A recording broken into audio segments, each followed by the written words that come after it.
Había una vez una ciudad en la que no habitaban personas como sucedía en el resto de ciudades de ese planeta. Esta ciudad en concreto estaba habitada por pozos. Sí, por pozos, pozos vivientes, aunque suene raro, pero pozos al fin y al cabo. Además de por el lugar en el que estaban excavados, los pozos se diferenciaban unos de otros por su brocal, la abertura que los conectaba con el exterior. Por lo tanto, en la ciudad se podían admirar brocales de mármol y metales preciosos, cuyos dueños eran pozos pudientes y con gusto por la ostentación, pozos humildes de ladrillo y madera, y otros más pobres que solo eran agujeros que se abrían en la tierra. Los pozos habitantes de esta ciudad se comunicaban de brocal a brocal, y las noticias se extendían rápidamente de una punta a otra. Un día la noticia fue la llegada a la ciudad de los pozos de una nueva moda, a buen seguro que esta moda tenía su origen en cualquiera de los pueblos humanos de los alrededores. Esta nueva tendencia decía que cualquier ser vivo que se precie debería cuidar con mucho más mimo su interior que su exterior, o, dicho de otra forma, que importa más el contenido que lo superficial. Siguiendo esta nueva moda, los pozos de la ciudad empezaron a llenarse de cosas. Algunos se llenaban de monedas de oro y piedras preciosas. Los más prácticos se llenaron de electrodomésticos y aparatos mecánicos. Otros preferían el arte y se llenaban de pinturas y esculturas sofisticadas. Los músicos se llenaron de pianos de cola, violines y guitarras, y los intelectuales se terminaron llenando con libros, publicaciones especializadas y manifiestos ideológicos.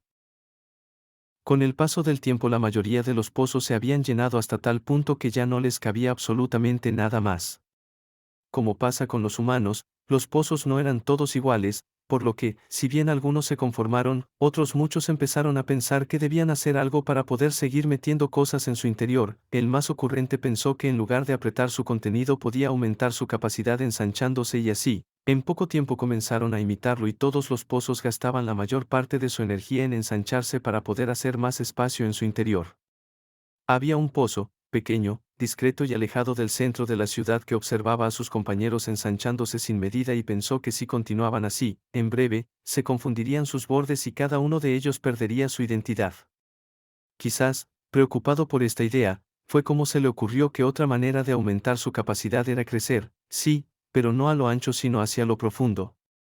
Pensó que mejor hacerse más hondo en lugar de más ancho.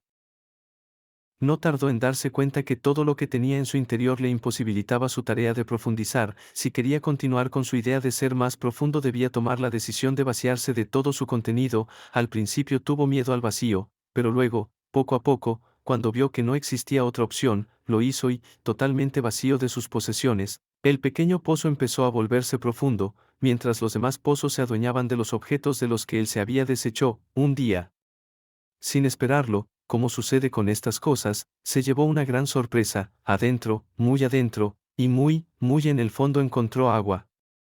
Nunca antes otro pozo había encontrado agua.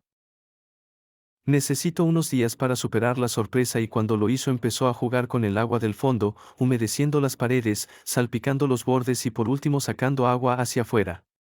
La ciudad de los pozos nunca había sido regada más que por la lluvia, que era bastante escasa, así que la tierra de alrededor del pozo se revitalizó con el agua recibida y empezó a despertar. Las semillas que la tierra tenía en sus entrañas brotaron en un verde pasto, en tréboles, en flores, y en tronquitos endebles que no tardaron en convertirse en árboles, y así, la vida explotó en mil colores adornando el alejado pozo al que empezaron a llamar el vergel. Los demás pozos le preguntaban cómo había conseguido el milagro. No es ningún milagro, contestaba el vergel, solo hay que buscar en el interior, hacia lo más profundo. Muchos quisieron seguir su ejemplo, pero fueron perdiendo la idea cuando se dieron cuenta de que para ir hacia lo más profundo, primero debían vaciarse. Y, siguieron haciéndose cada vez más anchos para llenarse de más y más cosas, hasta que, en la otra punta de la ciudad, otro pozo, tomó la decisión de aceptar el riesgo del vacío, y empezó a profundizar, y también llegó al agua, y también salpicó hacia afuera creando un segundo oasis verde. ¿Qué harás cuando se termine el agua?, le preguntaban.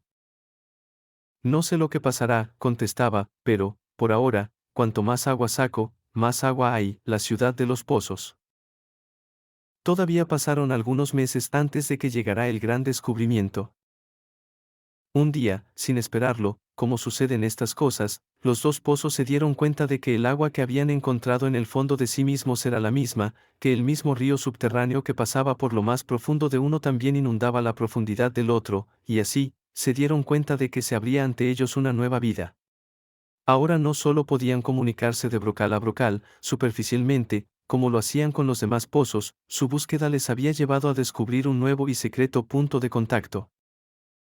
La comunicación profunda, que solo la consiguen aquellos que tienen el coraje de vaciarse de todos sus contenidos y buscar en lo más profundo de su ser lo que tienen para dar.